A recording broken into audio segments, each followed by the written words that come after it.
వాస్తు శాస్త్ర నిపుణులు సల్లా శివరామరెడ్డి గారి మిత్రులు గోపయ్య గారి ఇంటికి వచ్చాం. ఇది ఒక పెద్ద భవంతి. ఈ భవంతిలో ఇన్ఫ్యాక్ట్ చాలా కష్టాలు అంటూ ఉంటాయి. బికాజ్ ఎక్కడెక్కడ కిటికీ పెట్టాలి, ఎక్కడి నుంచి ద్వారం ఉండాలి, ఎక్కడ తలుపు ఉండాలి, ఇవన్నీ కూడా చాలా క్వశ్చన్స్ ఉంటాయి. ఈ క్లిష్టమైన ఇంటిని చాలా అద్భుతంగా వాస్తుపరంగా నిర్మించడానికి వారి సలహాలు ఇస్తూ వచ్చారు. శివరామరెడ్డి గారు నమస్కారం అండి. చాలా చాలా బాగుంది, అందంగా. నమస్తే అండి. గోపయ్య గారు, ఇక్కడ ఈ ఇల్లు ఇది వెంచర్లో కట్టుకున్నారా మీరు? అవునండి. యాక్చువల్గా ఈ వెంచరు మా ఇంటి పేరు మీద కట్టిన వెంచర్ అండి. మా ఇంటి పేరు సింగారెడ్డి గ్రీన్ సిటీ అని మా అన్నతమ్ములు వెంచర్ తీసుకుని ఇక్కడ వెంచర్ అన్నతమ్ముళ్ళే వేశారు. చాలా ప్రశాంతంగా, చాలా బాగుంది. మా పేరు కోసమైనా కట్టాలనిపించింది. అన్న తమ్ముడు వేరే చోట కట్టుకున్నారు. సో మన ఇంటి పేరు పెట్టినందుకన్నా మనం ఇక్కడ ఒకటి కట్టాలనిపించి నాకు ఒక అంబిషన్ అండి ఇల్లు. సో మీ అందమైన ఇంటిని హోమ్ టూర్ చేర్చాం మేము సుమన్ టీవీలో. శివరామరెడ్డి గారి సలహాలు సూచనలు కూడా చూస్తూ. Thank you sir. వద్దాం. రాగానే ఇక్కడ గమనిస్తున్నది కార్ కోసం మీరు స్లోప్ ఇచ్చారు. అవును మేడం. ఈశాన్యంలో దానికి తగ్గట్టుగా ఆగ్నేయానికి హైట్ ఇచ్చారు. ఈశాన్యం తగ్గించాం. ఓహో. ఇంకొకటి, మీరు మా ఇంట్లో ఒక మాట చెప్పా, కారుకు మేము ఎక్కడ ఇవ్వలేదు, కానీ ఈయనకు షెడ్ కావాలన్నాడు. ఇలా అయితే సపరేట్గా ఇవ్వము, నీ ఇంటిలోనే షెడ్ ఇద్దాము అని ఇంటిలోనే నాకు షెడ్ ఇచ్చేసాం. అంటే బయట ఇలా పెట్టకూడదు, అలా పెట్టచ్చు. ఇలా పెట్టడం వల్ల మంచిది. ఈయనకు ఉత్తరంలో ఖాళీ స్థలం, నాకు ఎలాగైతే ఉందో ఉత్తరంలో ఖాళీ స్థలము, ఈయనకు అలాగే ఉంది. ఈయనకు తూర్పు రోడ్డు, ఉత్తరం రోడ్డు, నాకు ఉత్తరం రోడ్డు, తూర్పు రోడ్డే ఉంది. సో అది అలాగే ఈయన అక్కడ ఒక చిన్న స్టేజ్ అండి, చిన్న ఫంక్షన్ జరిగేది 100 మందికి తగ్గట్టుగా ఆయన కోరిక, దానికి తగ్గట్టుగా ఆయన చాలా హైట్ కూడా పెంచడానికి అది కూడా ఒక కారణం. అర్థమైంది. అది ఆగ్నేయంలో హైట్ ఉండాలని. సో ఈ ఇంటిని ఈ విధంగా మొదలుపెట్టి ముందు తను చెక్కతో అంత ఇల్లు తయారు చేశాను మేడం. యాక్చువల్ గా వాడు అది పోగొట్టాడు. చాలా బాగుండింది. 1 year దాన్ని మేము ప్రతి దాన్ని చిన్నగా, వాడి ఉద్యోగం చేసేవాడు కదా, నేను అక్కడ రోజు కొంచెం కొంచెం చేసేవాళ్ళం అన్నమాట. అలా చేస్తూ వచ్చాం మేడం. ఎంతకాలం పట్టిందండి శివరామరెడ్డి గారు ఇల్లు కట్టడానికి? 1.5 years ఇదంతా కట్టేశాడు. చాలా బాగుంది. చక్క కట్టేశాడు. ఎక్కడ ఎలాంటి చిన్న ఇబ్బంది లేకుండా అలా జరిగిపోయింది మేడం. చాలా బాగుంది. లక్షణంగా బాగుంది. ఇక్కడ నుంచి చూస్తే చూడండి అసలు వ్యూ ఎంత బాగుందో. అవును మేడం, చూస్తున్నాం. మామూలుగా అంటే ఇది వాస్తు శాస్త్రంతో కట్టిన ఇంటికి ఒక కళ ఉంటుందండి. కళ ఉంటుంది సహజంగా. అది గోపయ్య గారు, ఉష గారు వాళ్ళ ఇంట్లోకి మనం అడుగు పెట్టబోతున్నాం. చక్కగా శుభ సూచకంగా మంచిగా ఇక్కడ చెప్పులు విడిచి, చెప్పులు ఎటువైపు పెడవాలి సార్? తూర్పులో అయితే ఆగ్నేయం వైపు వదలాలి మేడం. అదే చెప్పులు అక్కడ పెడవాలన్నమాట. చెప్పులు ఎప్పుడు కూడా మనం ఇంటి ముందు పడేస్తారు, అన్నీ కూడా అంతే కదా సార్? అంతే మేడం. రండి సార్, మీరు రండి. ఇక్కడ ఈ ద్వారం కాడనే ఈయనకు నాకు బాగా కాంట్రవర్సీ వచ్చింది మేడం. ఓహో, ఏమైంది? ఆయన ఇలా కాకుండా అందం కోసము దీన్ని లోపలికి తీసుకొనేసి ముందు ఇది ఈ ఎలివేషన్ బాగా గోడ తర్వాత ఇదంతా లోపలికి ఇట్టొచ్చి బాగా ఉండాలని నా కోరిక. కానీ వాస్తుకి ఏమవుతుందంటే ఈశాన్యం లోపం అవుతుంది. సో అక్కడ మా ఇద్దరికి బాగా వాగ్విద్వాదం జరిగిన తర్వాత మేము మళ్ళీ ఫైనల్ గా యాక్సెప్ట్ చేయాల్సిందే. మొత్తానికి అంటే ఎక్స్పర్ట్ చెప్తే అదే వినాలి కదండి. ఇప్పుడు చాలా ఇంపార్టెంట్ క్వశ్చన్ మేడం. చాలా మంది ఇలాగా మనకి 7 గుర్రాల సూర్య భగవాన్ని పెడతారు. అది ఎక్కడ పెట్టాలి? దానికి ఏమైనా రూల్స్ ఉన్నాయా? ఎవరైనా ఎక్కడైనా పెట్టచ్చా? అది అపోహ తప్ప మేడం, వాస్తవం లేదు. సూర్యుడు భగవానుడు ఉండడం అనేది చాలా మంచిది. ప్రకృతిలో నిజంగా దేవుళ్ళు కనపడుతున్నారంటే సూర్యుడు చంద్రుడే నిజంగా కనపడే దేవుళ్ళు. సో వాళ్ళని ఎక్కడైనా పెట్టుకోవచ్చు. గుర్రాలు పెట్టుకుంటే పరిగెత్తం మన ఇంట్లో నుంచి బయటికి పోయేది లేదు, బయట నుంచి లోపలికి వచ్చేది లేదు. So no problem. నా మిత్రునికి దాన్ని యాక్సెప్ట్ చేసేసినాం. అంటే నాకెలాగో ఆయనకు అంతే, ఎక్కడ తేడా లేదు. చాలా బాగుంది. ఈ విండో స్టైల్ అండ్ స్ట్రక్చర్ కూడా చాలా బాగుంది మేడం. టీక్ వుడ్ తో చేశారు. చాలా తెలుస్తుంది. ఇది ఒక పెద్ద ద్వారం, డూప్లెక్స్. ఇది ద్వారం, ఇది ఒక డూప్లెక్స్ మేడం. అంటే డూప్లెక్స్ మీతో మాట్లాడుతున్నాను. డూప్లెక్స్ చేసేటప్పుడు ఈశాన్యంలో మాత్రమే డబుల్ రూఫ్ హైట్ ఉండాలి. అటు పక్కన ఖాళీ స్థలం ఇచ్చాము, ఇటు పక్కన ఖాళీ స్థలం ఇచ్చాము. డూప్లెక్స్ డబుల్ రూఫ్ హైట్ వెళ్ళిపోయింది పై. ఇటు పక్కన మరి అటు వేశారు. అటు వేసాం. చుట్టూ పైన ఏముండకూడదు, ఇక్కడ మాత్రం ఆ పైన వెళ్ళిపోతుంది. అది చాలా ఇంపార్టెంట్. డూప్లెక్స్ కట్టుకునే వాళ్ళకి మెయిన్ హాల్ పైన ఏం ఉండకుండా చుట్టూ ఉండాలి తప్పకుండా. ఒక సైడ్ లేకుండా చేస్తారు కొందరు. సో అలా చేసేదానికి కావాల్సింది మేడం. ఇంకా ఇక్కడ నుంచి అక్కడ ఎటు సార్, ఎటు తీసుకెళ్తున్నారు మమ్మల్ని? ఇటు తీసుకెళ్లి పైకి వెళ్తాను మేడం. అక్కడ అది డోర్, అక్కడ ఒక డోర్ అంటే డోర్ కాదు మేడం, కిటికీలు 2 కిటికీలు చూసేదానికి అందంగా బాగా కనిపించాలి. అలా చాలా బాగుంది. Cross ventilation. ఇది ఒక బెడ్రూమ్. ఇక్కడ మీరు గమనిస్తే పైన వచ్చేసి మీకు ఇదంతా చెట్టు వచ్చేసింది. మధ్యలో అటు ఇల్లు ఉంటుంది, ఇటు ఇల్లు ఉంటుంది, మధ్యలో చెట్టు మొక్క వచ్చేసి ఉంటుంది పైకి. సో ఇది ఈయనకు ప్రత్యేకంగా ఇలా నిర్మించడం.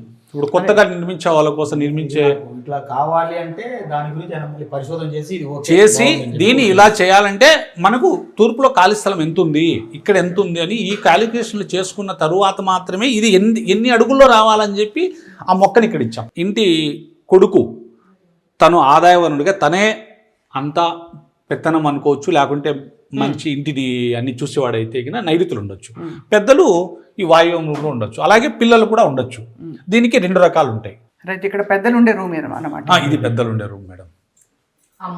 సో అది ఇది ఇలా నలుగురు అమ్మాయిలే. సో అత్తగారు మా దగ్గరే ఉంటారు, మా అమ్మాయి. ఇప్పుడు ఈ అల్మారా 100 సంవత్సరాలండి. 100 సంవత్సరాల వయసు ఉందండి. మేము అబ్బా అంటాం ఇక్కడ, నాన్న అని తాత అంటారు కదా మీ సైడ్. మా అబ్బగారు చెన్నైలో చేయించుకొచ్చారు. అప్పట్లో ఈ బస్ ఫెసిలిటీ కూడా ఉండేది కాదు. గూడ్స్ పైన తీసుకొచ్చి కడపలో దింపేసి వేంపల్లి 40 కిలోమీటర్స్, అక్కడ నుంచి ఎద్దుల బండిలో తీసుకొచ్చాడు అక్కడికి. ఇప్పుడు మా అత్తగారి అంటే అబ్బా అసలు మా ఇంటికి గుర్తుగా, మా సొంత ఇంటికి గుర్తుగా మాకు ఇది ఒక్కటే ఐటమ్ తెచ్చుకున్నాను నేను. చాలా బాగుందండి. ఆ సెంటిమెంట్ ఉండడం గొప్ప. ఇది చూడడానికి కూడా చాలా కళగా ఎంత బాగుందో. రైట్, ఈ వుడ్ టేబుల్స్ అన్ని మీరు అడిగి చేయించుకున్నారా? ఈ టేబుల్ మా మామగారు వాడేవాళ్ళు, ఆయన రిటైర్డ్ హెడ్ మాస్టర్. ఆ నాయన గుర్తుగా అమ్మగారు అక్కడే పెట్టుకున్నారు, అత్తగారు. సో మామగారు గుర్తటు, నాన్నగారు గుర్తు ఎంత బాగుంది చూడండి. అసలు అన్ని కుదురుకున్నాయి అన్నమాట. అట్లా కానీ ఆ టేబుల్ చూస్తేనే అర్థమైపోతుంది ఆ స్టైల్, అది పాత టైప్ అని. చాలా బాగుంది. ఇంకా ఇది మనకి వాయువ్యం కదండి. ఇది వాయువ్యం మేడం. ఇది డైనింగ్ ఏరియా. ఇది వంటిల్లు. ఇది వంటిల్లు. ఇది మొత్తం ఆగ్నేయమా సార్? ఇది ఆగ్నేయం, కంప్లీట్ ఆగ్నేయం మేడం. ఇప్పుడు ఇది చూడండి సార్, ఇక్కడ వాష్ ఏరియా ఇటు పెట్టారు. ఆగ్నేయంలో ఇటు పెట్టచ్చా వాష్ ఏరియా? పెట్టుకోవచ్చు మేడం, నో ప్రాబ్లం, పెట్టుకోవచ్చు, ఏం ఇబ్బంది లేదు. దానికి మనము ఆగ్నేయంలో ఇది ఉండాలి, దానికి సపోర్ట్గా మనం కాళ్ళు దీనికి వంట చేసిన తర్వాత కడుక్కోవాలి కదా మేడం. అవును. సో దానికి తప్పకుండా ఉండాలి. వంట ఉన్న చోట వాటర్ ఉండకూడదు అనేదని కాదు. వంటే వాటర్ వాటర్. గ్రాసరీ. ఓహో, అంతా మోడర్న్గా. మోడర్న్గా. ఆ డబ్బాలు ఎంత క్యూట్గా ఉన్నాయండి అసలు, బాబోయ్. ఇలా చాలా ముద్దుగా ఉన్నాయండి ఆ డబ్బాలు. కిచెన్ కూడా చాలా ఎక్సలెంట్గా చేయించారు, మాడ్యులర్ కిచెన్. అది కూడా మోస్ట్ మోడర్న్గా ఉంది. ఇటువైపు మనం మాస్టర్ బెడ్రూమ్. ఇది మాస్టర్ బెడ్రూమ్. ఇక్కడ మాస్టర్ బెడ్రూమ్లోకి అడుగు పెట్టబోతున్నాం విత్ యువర్ పర్మిషన్ అండి. ఇలా ఉంటుంది మేడం. ఈయనకి ఇక్కడ అదే మేడం, ఈ నైరుతి రూమ్కి యాక్చువల్గా ఇది ఈ వాష్రూమ్ వాయువ్యంలో ఇచ్చాం. ఇప్పుడు ఇది వెస్ట్ కదా, ఇది సౌత్ వెస్ట్. సౌత్ వెస్ట్ లో బరువు పెట్టాం. దాని దగ్గర అంతే మేడం. సౌత్ వెస్ట్ లో బరువు పెడితే ఏమవుతుంది అంటే మంచి నిలకడ వస్తుంది. ఇంటికి ధనం నిలుస్తుంది. ధనం అనే దానికన్నా ఇప్పుడు మనము వెయిట్ తల మీద పెట్టుకుంటే 100 కేజీలు మోస్తాం, భుజాల మీద పెడితే 80, ఇక్కడికి వస్తే 50-60, కిందికి వస్తే బరువు మోయలేం. ఈ స్థానము తల లాంటిది, ఎంత బరువైనా మోయగలుగుతుంది. సో దీంట్లో అవన్నీ మనం పెట్టగలుగుతాం. పెట్టేదానికి దీని ఎందుకంటే దాని కొరకు మేడం. చాలా బాగుంది, ఎంత బాగుంది చూడండి సైన్స్. దేవుడి రూమ్కి ఏం చేస్తామంటే మనం అందరూ పడమర నుంచి కానీ తూర్పు నుంచి కానీ ఇస్తారు. మేము సౌత్ నుంచి ఇచ్చాం. మాకున్నటువంటి ఈ పరిధిలో దేవుడి దగ్గరికి నువ్వు సౌత్లోంచి వెళ్తావా, వెస్ట్ నుంచి వెళ్తావా, ఈస్ట్ నుంచి వెళ్తావా, నార్త్ నుంచి, అవన్నీ సంబంధం లేదు. ఇప్పుడు ఇది ఏ డైరెక్షన్ కిందకు వస్తుంది? ఇంటికి ఈస్ట్ లో ఉంటుంది, ఈశాన్యంలో ఉంటుంది. ఈస్ట్ లో ఉంటుంది. ఈశాన్యం అంటే మేము తూర్పు అనుకోండి, తూర్పు వైపులో ఉండే ఈశాన్యంలో ఉంటుంది. ఇది తూర్పు చిన్న కొడుకు. అంటే ఈ పిల్లడి గురించి ఒక చిన్న విషయం చాలా మందికి తెలియాల్సింది ఏంటంటే మేడం, ఈ పిల్లడు ఒక క్రమశిక్షణ, అంటే తెలివి కన్నా క్రమశిక్షణ. 7ంటికే తినాలంటే 7ంటికే తింటాడు. 7 నుంచి 7 వరకు ఒక పర్టికులర్ టైం. నేను 4 నుంచి 5 వరకు ఎక్సర్సైజ్, యోగా, తర్వాత చదువుకుంటాడు. 8ంటికి కిందికి వస్తాడు, 8:30కు మళ్ళీ వెళ్తాడు. 12:45కో 1కో వస్తాడు, టిఫిన్ భోజనం చేస్తాడు, మళ్ళీ ఉంటాడు, మళ్ళీ వెళ్తాడు. అంటే ఒక సిస్టమేటిక్. నాకు అందరికీ పిల్లలకు చాలా మందికి చెప్తుంటా తన గురించి. ఇలా ఉండి చేస్తున్నారు ఇప్పుడు. ఎంటెక్. చాలా హ్యాపీ. ఎక్కడమ్మా? మెడ్రాస్ ఐఐటి. అవును మేడం. మీరు మెడ్రాస్ ఐఐటి అదే టాపరా? నాకు ఈయన తెలివి కన్నా ఈయన క్రమశిక్షణ వల్లనే ఆ విధంగా అయినాడని నా బలమైన నమ్మకం. అంటే తెలివి కూడా ఉంది సార్, ఉంటేనే క్రమశిక్షణ వచ్చింది. తెలివి గలవాడు క్రమశిక్షణతో ఉండాలని తెలుసుకోవడమే తెలివి. అంతేనా? మీరు చెప్పి నేను ఎప్పుడు అదే చెప్పేవాని, ఇప్పుడు మీరు చెప్పారు కాబట్టి ఇప్పుడు 2 కలగలిపి చెప్పేస్తాను. ఆల్ ది బెస్ట్ మీకు మేడం. నెక్స్ట్ నేను వాస్తుకు సంబంధించిన కొన్ని డెవలప్మెంట్కి సంబంధించి తనతో కొన్ని యాప్ను తొందరలో ఆయన రేపు ఎగ్జామ్ అయిపోయిన తర్వాత ఇంత కూర్చొని ఒక యాప్ను తయారు చేయబోతున్నాం మేడం. దీనికి సంబంధించి అంటే అందరికి ఈజీగా ఉండేదాని కొరకు. నాకు చాలా మందికి డౌట్ అండి, ఈ మెట్ల కింద జాగాని ఏం చేయాలి అని. ఎందుకంటే చాలా మంది మనం ఫెంక్షుయిలో రకరకాల వాస్తు శాస్త్రాలు వేరే వేరే కంట్రీస్ లో కూడా ఉంటాయి కదండి, మనకి జపనీస్, చైనీస్, వాళ్ళు ఇంట్లో ఖాళీ స్థలం ఉండకూడదు, ఆ స్థలం ఉంటే కూడా ఇలా పెట్టాలి అలా పెట్టాలని మీరు ఏం సలహా ఇస్తారు? నా మిత్రుడికి ఉన్న ఇంట్రెస్ట్ తోటి ఏం చేస్తే బాగుంటుందో తను అడిగా. నేను బుద్ధుని పెట్టుకుంటే బాగుంటుంది అన్నాడు. సో బుద్ధుని పెట్టేట్టుకంటే లైట్ వెయిట్ కాకుండా వెయిట్ ఉండేటువంటి బుద్ధుని తీసుకొచ్చి పెట్టుకో, ఈ ఏరియా తను అక్కడ పెడతాను అన్నాడు. అది కరెక్ట్ కాదు. సో ఇక్కడ ఈ ఏరియా నువ్వు వాడుకో అంటే ఇది ఏంటంటే దక్షిణం మేడం. సో బరువులు మోయగలేటువంటి శక్తి సామర్థ్యాలు ఉంటాయి. ఈ స్థలాన్ని మనం ఏ విధంగా వాడలేం కాబట్టి ఇలాంటి పెడితే పోయేటప్పుడు వచ్చేటప్పుడు సో ఆయన చూడడం వల్ల మనకు తెలియకనే ఒక మంచి బాగుంది సార్. చాలా మంది ఇక్కడ వాషింగ్ మెషిన్లు అవన్నీ పెట్టేసి లేదో ఒక అంటే తప్పని నేను అనట్లేదు, బట్ కానీ ఇది తప్పదు. తనకున్న అంటే మేము మొదటి నుంచి ఈ నిర్మాణానికి మేము 1 సంవత్సరం నుంచి ప్లాన్ చేసుకున్నాం మేడం. అదే అంటే ఎక్కడ ఏది రావాలా, ఎందుకు రావాలా అన్ని తయారు చేసిన తర్వాత మళ్ళీ మార్పులు చేసుకుంటాం. ఎక్కడ పగలగొట్టడాలు చేయడాలు ఎక్కడ లేవు. ఎందుకు లేవంటే మేము మొదటి నుంచి ఆ ప్లాన్డ్గా వెళ్ళారు. చాలా మంచి అయితే ఫ్లోరింగ్ కూడా చాలా బాగుందండి. గ్రానైట్ ఇది ఇటాలియన్ మార్బుల్ అంటారు. ఓకే, ఇటాలియన్ మార్బుల్ కాబట్టి చాలా అంటే బ్యూటిఫుల్గా కనిపిస్తుంది, పాలిష్డ్గా. ఇది కూడా చాలా బాగుందండి టీక్ వుడ్ వాడడం వల్ల. ఇది ఒక మాస్టర్ బెడ్రూమ్ మేడం. ఇది ఒక పిల్లలు చదువుకునే దానికి స్టడీ రూము. పిల్లలు కరెక్ట్ అండి. ఇది ఉండొచ్చు, 2వ సంతానం ఇక్కడ ఉండొచ్చు. సో తన 2వ సంతానం ఇక్కడ ఉండొచ్చు. ఇక్కడ మనం అందమైన బాల్కనీలు ఇప్పుడు ట్రెండ్ కదా, సో చూస్తున్నాం. ఇక్కడ సాయంత్రాలు కూర్చుంటే భలే బాగుంటుంది కదా. ఇది బాగుంటుంది మేడం. మీరు ఎవరైనా వచ్చినా కూడా హాయిగా భోజనాలు ఇక్కడే పెట్టుకోవచ్చు. పౌర్ణమి రోజు అయితే ఇంకా బాగుంటుంది. ఇక్కడ కూడా అద్దం వేయించాను మేడం. పైన వర్షం పడకుండా కూడా అద్దం ఉంటుంది, వెలుతురు వస్తుంది, అద్దం ఉంటుంది. చాలా బాగుంది. ఇక్కడ బాగా తల తగులుతుంది కదా. ఈశాన్యం వైపు ఆర్చ్ ఇచ్చినప్పుడు ఇలా ముందుకు రావచ్చు. అలాగే ఇక్కడ ఖాళీ స్థలం కూడా ఉండాలి. ఇది పార్క్ అండి. ఇది పార్కు. ఇక్కడ పార్క్ రాబోతోంది ఏరియాలో. అవును మేడం, పార్క్ వచ్చేస్తుంది. తాత్కాలికంగా బుగ్గ వాగర్ మన కడప మధ్యలో వెళ్తూ ఉంటుంది. ఇక్కడ నుంచి చూస్తే చాలా అందమైన వ్యూ. ఇప్పుడు ఇంట్లో శివరాం రెడ్డి గారు చాలా మంది ఇంత పెద్ద ఇల్లు ఉన్నప్పుడు ఫౌంటైన్లు పెడతారు. అవును మేడం. ఆ ఫౌంటైన్ పెట్టడానికి ఏమైనా జాగా ఉంటుందా?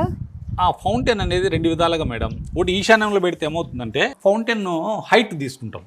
సో ఈశాన్యంలో నీళ్ళు రావచ్చని ఫౌంటైన్ పెడతారు. అది తప్పు మేడం. అదేంటంటే నైరుతిలో పెట్టుకోవాలి ఫౌంటైన్. లేదా దక్షిణము, పడమర, ఇంకో కొంచెం స్థలాలు లేకుండా కొంచెం అడ్జస్ట్మెంట్ అనుకుంటే ఉత్తరంలో పడమర వైపు, తూర్పులో దక్షిణం వైపు పెట్టుకోవచ్చు. ఈశాన్యంలో అయితే పెట్టకూడదు. ఈశాన్యంలో మీరు పెట్టాల్సి వస్తే గొయ్యి లోపల పెట్టి నీళ్లు పైకి వచ్చేట్టుగా చేసుకోవాలి తప్ప వేరే చోట పెట్టకూడదు. మన పైన పెట్టి ఫౌంటైన్ వచ్చేట్టుగా చేయకూడదు. చేస్తే ఏమవుతుంది అంటే ఏం తప్పు. అది హైట్ లో బరువు వస్తుంది. హైట్ వచ్చి వాటర్ వచ్చి బరువు అవడం వల్ల మనకు ఆర్థిక నష్టం వస్తుంది. ఆరోగ్యం కూడా. ఇవి తెలుసుకోవాల్సిన విషయాలు అన్నమాట. రైట్. ఇప్పుడు ఈ ఇల్లు కట్టాక మీరు మార్పులు చూసారా? వాస్తుపరంగా జీవిస్తున్న మీరు have you seen any positive changes? అన్ని పాజిటివ్గానే జరుగుతుంది.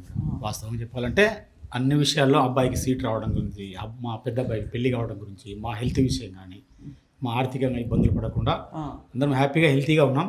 శుభం. చాలా సంతోషం. చాలా సంతోషం. మంచి విషయం చెప్పారు మీరు శివరాం రెడ్డి గారు. మీరు నిజంగా చాలా ఐ థింక్ ఆచితూచి చాలా సూక్ష్మంగా గమనించి ఇస్తారు సలహాలు, వాస్తు సలహాలు. సో మిమ్మల్ని మీరు ఇళ్ల కన్స్ట్రక్షన్ కి సలహాలు ఇస్తారు, కట్టేసిన ఇళ్లకి సలహాలు ఇస్తారు, బాడుక్కుంటే కూడా సలహాలు ఇస్తారు, ఆఫీసులకి సలహాలు ఇస్తారు, ఫ్యాక్టరీలకు కూడా సలహాలు ఇస్తారు. నిన్న రీసెంట్గా వైజాగ్లో క్రషర్ 2 క్రషర్స్ ఉంటే క్రషర్స్ వారికి కూడా సలహాలు ఇచ్చి వచ్చాను. సంతోషం అండి, చాలా బాగుంది. గోపయ్య గారు, ఉష గారుల ఇల్లు కడపలోని ఒక పల్లెలో మనం చూసాము. చాలా అందమైన ఇల్లు, చక్కగా వాస్తు శాస్త్రం ప్రకారం కట్టుకున్నారు, అన్నీ సవ్యంగా బాగా జరుగుతున్నాయి అంటున్నారు. సో చాలా సంతోషం అండి గోపయ్య గారు, ఉష గారు. నమస్కారం.